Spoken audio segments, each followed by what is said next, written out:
Hey everybody, welcome to the inaugural Warhammer 40k 8th edition Wolfpack Warhammer game. That's right, this is our first game of 8th edition for Warhammer 40k.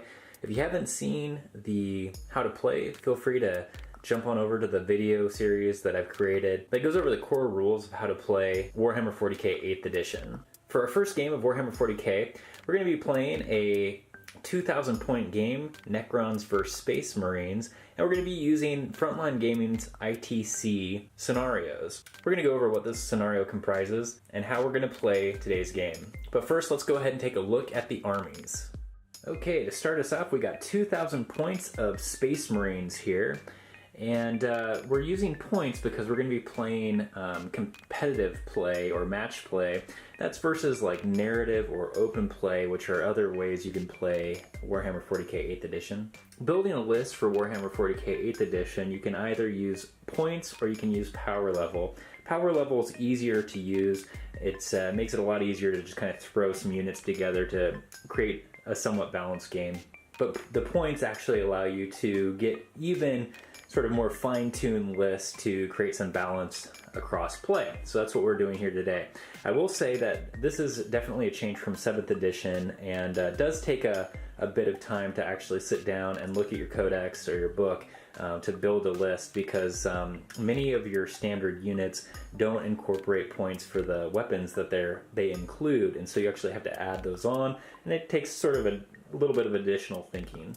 Much like 7th edition, we're also looking at a detachment, and so this detachment is a battalion, which gives me, I believe, 3 command points, and we're going to use those command points to use Space Marine stratagems throughout the game. This battalion includes 4 units of tactical Space Marines, just sort of a standard loadout. This one unit has 7 instead of the typical 5. We also have some Terminators here, a unit of, I believe it's 6 just standard Terminators with a Sergeant. And then we have a Dreadnought there, as well as 3 Rhinos that are some of our Space Marines are going to be going in. We have a Land Raider, and then a Stormhawk Interceptor. And then as you can see here, we do have the Primarch himself of the Ultramarines, Robert Roboute Guilliman. And he's taken through an auxiliary detachment that includes a Lord of War. We also have our HQs for the battalion here, just a Terminator captain, and then we're going to run him actually as a Tech Marine, even though he doesn't quite look like one. And that's roughly 2,000 points of Space Marines.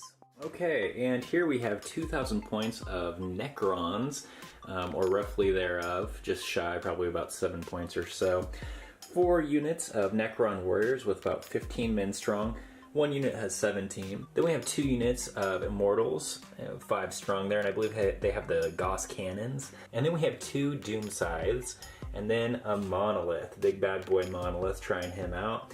And then we have we have a Cryptarch over here, and then just a Necron Overlord for the HQ. That will be our Necron list for this game. So let's take a look at the scenario. Okay, so the game we're going to be playing is ITC 8th edition Scenario 1, and it's going to be Retrieval. Now, these some of these missions are in the 8th edition rulebook, specifically Retrieval is in there. But the ITC missions, which you can look up online, Frontline Gaming, and get it as a PDF, they sort of add to the missions, which make it a little bit more balanced. So here's the board for this game we're going to be playing here. You can kind of see we've got a lot of terrain set up, which is, of course, really quite important in 8th edition. You can get shot off the table pretty easily if there's not enough line of sight blocking terrain. So for our mission, we're going to have 4 objectives out on the board, 2 of which will be progressive objectives, which we'll use for Maelstroms throughout the game to score points.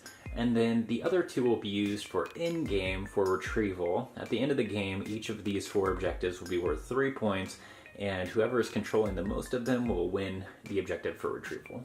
We will also have Big Game Hunter as a tertiary objective, which is getting a point for having killed the largest cost unit during the game, as well as Linebreaker and Slay the Warlord.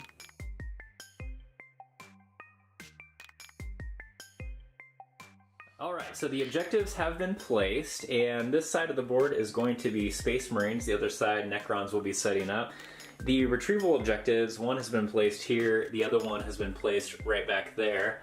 And then we have the Maelstrom objectives. These are going to be the progressive objectives throughout the game. One of them's been placed over there, and then the other one's been placed right there.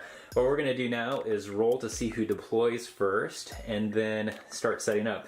We also wanted to make one caveat that the Space Marines currently have something like an objective secured rule that allows them to hold an objective if they have an infantry or troop choice on an objective, and Necrons currently don't have that, but will likely get it. So we're just going to say that the Necron warriors also have this objective secured, since they are also a battle-forged army. Okay, so we just set up and we're about to start turn one. The Necrons are placed over here. We got a couple units back there, and then here are our Ultramarines over here set up. And the Ultramarines, they rolled and are going first currently. However, the Necrons get to roll to seize the initiative at this point. So here we go. Oh, we got a 5. That's not quite gonna cut it. I should also say that we do have a monolith over here that does have 2 units of Necron warriors to spit out at a later turn. So we're gonna go to first turn, Ultramarines. Alright, so we are at the end of turn 1 here. The Space Marines went first, and what were your objectives, Space Marines? To have 3 on my backfield and destroy a unit. Right, so currently he does have 3 on his backfield, and he did end up destroying a unit, so I had a Doom Scythe over here, and kind of learned our lesson from 8th edition that things tend to melt pretty quickly. The Doom Scythe has 12 wounds on it. However, just the Land Raider and this Interceptor shooting into it took those wounds away real quick. Now, it did explode and then took out a few of our my Necrons over here, but they came back actually on their turn through their reanimation protocols, which was nice. So for the Necrons, they rolled to be on the enemy's deployment edge, which the monolith, it was in reserves and came on back here, so it's currently holding that down, as well as denying his having 3 units in the backfield. And I was also supposed to kill a unit, and I thought I could get it done with the monolith shooting into that rhino, and again, just learning about sort of how powerful shooting can be, and you know, how to effectively do that. Didn't quite get it down. I overestimated the monolith's ability to take out that rhino, so it has 2 more wounds left on it. Was able to put, I think, 1 wound on this Interceptor over here, as well as 1 wound on the rhino over here. So didn't do too much to the Space Marines, aside from just putting some wounds on a few of their vehicles. So we're going to move to turn 2 now, and Space Marines will get, looks like, 1 of their Maelstroms. So here we go. Okay, so we're wrapping up turn 2 here, and this is what the board looks like. Space Marines went, and they rolled, what'd you get? 5 and 6. 5 and 6. So destroy an enemy unit, and then have 3 of his own units in his backfield, none of my enemy units. Yeah. That's it. Got the monolith. Monolith is spitting out Necron babies there, because I put 2 units there in reserve inside of it. Did you kill a unit? No, I did not. Okay. Nothing. But close ones, hope is out there, that's about it. Right, yeah, the Doom Scythe, he nearly took that down, and in fact I flew it to the corner there, and with 8th edition rules, if there's no going back into reserve, you're just dead. So there's no way I'm going to be able to turn out of that. I'm just going to flap the table. It's okay, I only got a few wounds left on him anyways, so he's pretty much done anyways for the game. Necron's turn. They actually got both. I think they're going to get both currently. I needed to be in his deployment zone, which I am with 3 units currently, and then needed to kill an enemy unit, and just did that, finally whittling that rhino away that was sitting over there. But aside from that, Necron warriors moved up onto some objectives. So we still have all these guys back there, and moving on to Space Marines turn 3.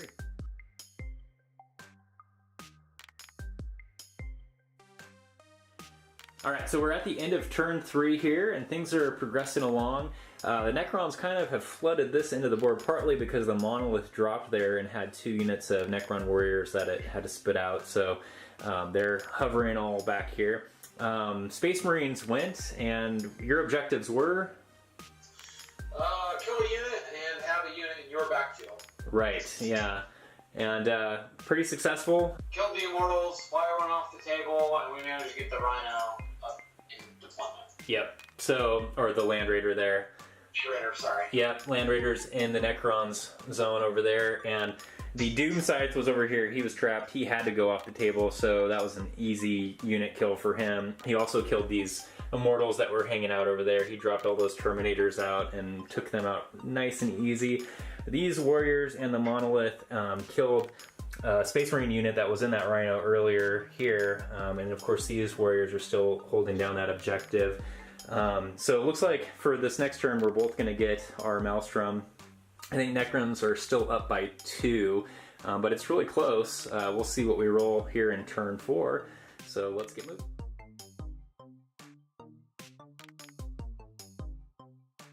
So here we are, end of turn 4. Not too much has happened, seeing as how the Necrons are pretty much stuck over here, and with their 5 movement, they are not going anywhere quick. Lots going down over here, of course, and I'll lead it to the Space Marine player. So what did you need to do?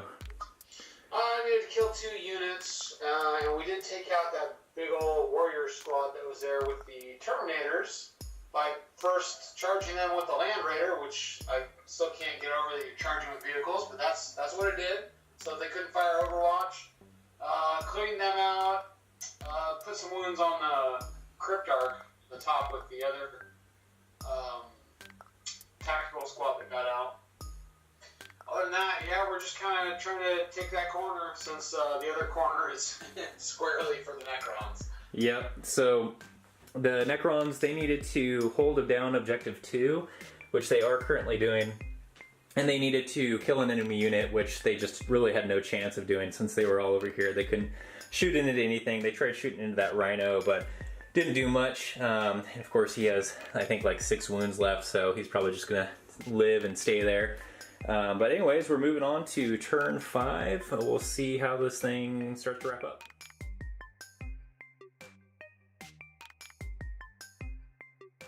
Alright, so we're ending it here on turn 5, and it was a really close game actually. A lot of fun as a first game for 8th edition.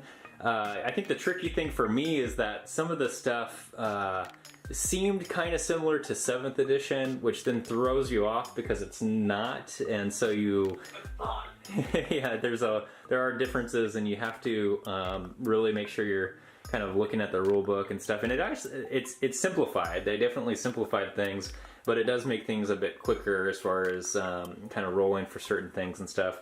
Less referencing charts, I guess. What are your thoughts?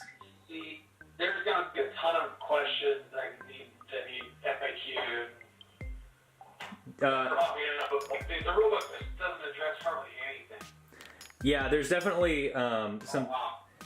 There's definitely some things that we probably need to look at if it has been FAQ'd or not, because there's definitely questions. But I think part of that too is just my own thinking about how 7th played and the rulings for certain things and how they might be different and how they might not even be a factor just the way things are written now. I definitely think there were a couple moments in this game where we were getting confused on something, but it sort of simplified it in a certain way that the rule was there. We were just maybe putting more meaning into it than was needed because of the last edition. So the Space Marines won this game. It was pretty close. Space Marines got the primary, and then they got Slay the Warlord, Big Game Hunter for killing the Doom Scythe, as well as what am I missing? Linebreaker. Yeah, and Necrons got Linebreaker. They also got the secondary. Yeah, it was a pretty good game. Any thoughts? Any other thoughts? No, just that there's going to be a lot to learn, and it is simplifying things, but because we're used to that complicated rule set, it's like I have so many questions. Like, the one that's jumping in my head is like, could you move through a window? Can you move through a window? Right. I'm not sure. Right, exactly. Yeah, exactly. So there's just like little things like that where we had learned the last edition pretty well and played it so much that it's in the back of our mind, but You know, we have to get rid of some of that so that we can get used to this new 7th edition, which I think will be a lot of fun. I think there is a lot of strategy behind it. As far as, you know, how the Space Marines played, how the Necrons played, I think that this was a game that just really helped us understand how 8th edition plays, not how the armies themselves play, because it's like learning 3 new things at once. Both the armies, their rule sets are new, and obviously the edition is new. But it was fun, so I look forward to diving in. And totally changed how we build armies. Absolutely, yeah. I'm going to have to get used to building armies in certain ways. Command points seem like they're going to be really useful, particularly when each index comes out and each army is going to get their own set of stratagems and things like that to use for those command points. So we kept it pretty bland, this game, as far as the army builds themselves and the strategy utilized for them, just to see how 8th edition was going to play. But yeah, we'll have to dig in a little deeper in the next one. All right, man. Well, good game, and we'll have to get another one in soon. Thanks for watching. If you liked it, please hit the like button, and if you want to see more Wolfpack Wargaming, hit the subscribe.